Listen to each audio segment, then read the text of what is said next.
I selected Oliver Jeffers, who is an author and illustrator. For this project, I will focus solely on his illustrations. I chose Oliver Jeffers for this project because I love his stories and style of illustration. He uses primarily watercolors, but sometimes ventures into acrylic paint, paper collage, and occasionally even uses Photoshop to help enhance illustrations.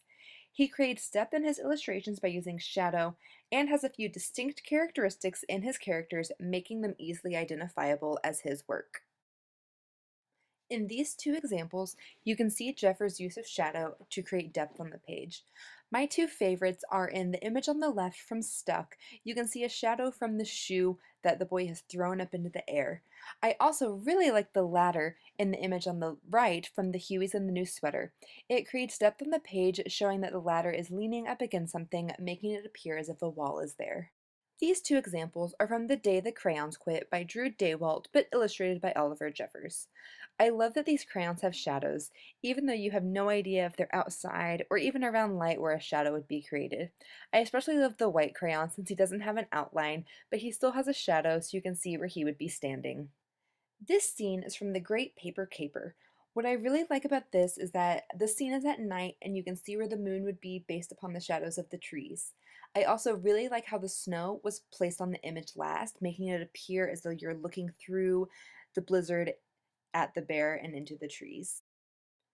These four images are all from How to Catch a Star, and they are full of the use of shadow from the moon and the sun in the pictures. What I really like about all of these is that you can see the shadow on the boy's face depending upon where the moon or the sun would be. I also really like the star that has been lassoed and the shadow it creates on the ground, as well as the boy's legs in the middle on the bottom. In these examples, the two images on the left of the page are from the way back home. I really like the TV scene where you can see that the light from the TV is providing the shadow, creating the walls for the room to the reader. I also really like the shadow once again on the boy's face in the bottom image.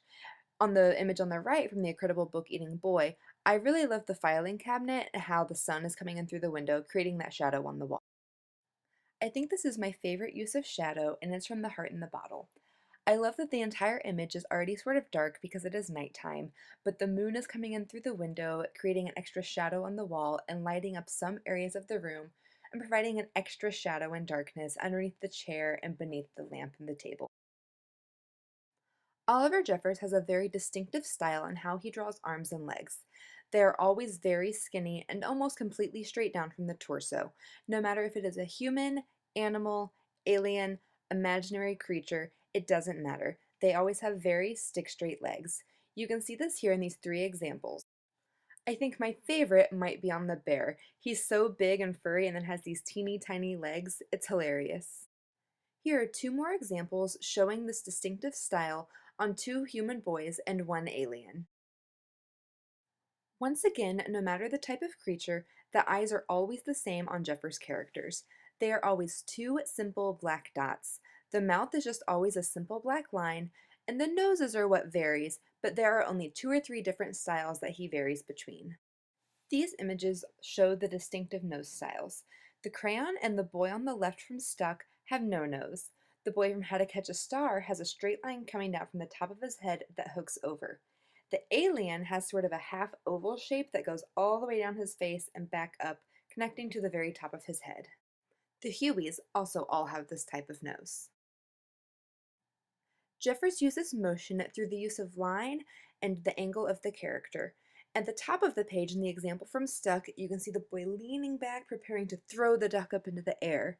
In the bottom image, you can see the swirly line showing that the chair is flying through the air, as well as his leg kicked up and his arms over as if he's just thrown it.